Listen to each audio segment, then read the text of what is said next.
Let's talk about missing data. Specifically, say one of the values is missing for, say, one of the variables for, just say, one person, as opposed to an entire row's data is missing for everything. So we have three types of missing that we'll talk about today. One is missing completely at random. We also have missing at random and missing not at random.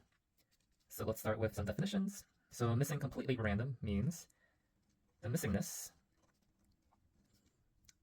is regardless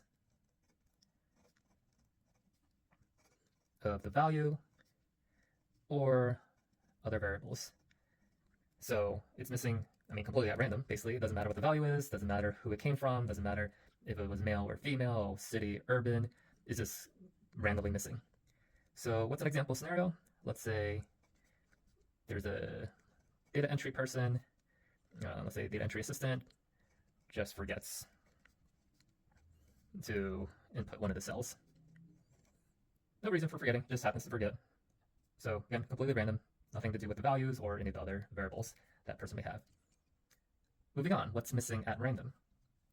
One way to think of this is it's missing is random still, but it's missing that randomness is within a group.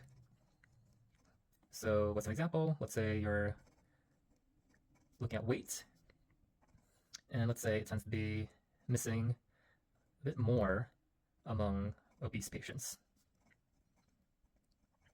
And among the obese patients, it's pretty much a toss-up on whether it's missing or not. Let's say the skinny patients, average weight patients, they all show up for this weight measurement. But among the obese patients, it's a bit of a toss-up whether they show up for the weight measurement or not. Finally, we have missing not at random. So in this case, the missingness can be explained by other variables or the value itself.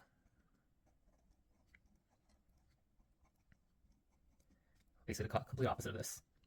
So what's an example?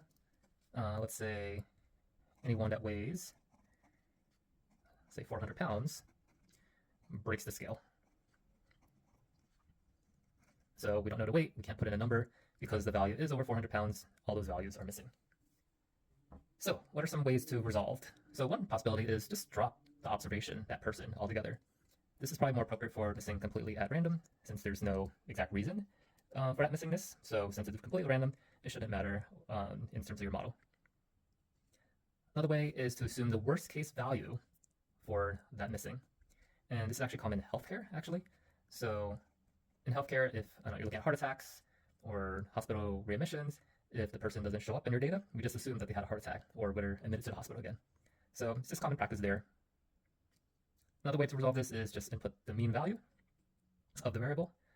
Pretty simple, may not be the most accurate, but yeah, it should be a bit consistent given that it's the mean value and has increased in numbers, it should be merging towards the mean value. A bit more complex, we also have multiple imputations, which is trying to predict the value based on other variables. So you're missing the value for one of the variables, but you have all the other variables. Using your full data set, can you actually predict that single value?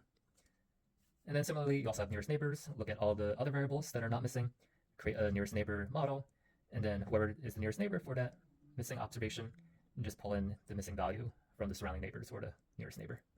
And yeah, that's a quick intro to missing data.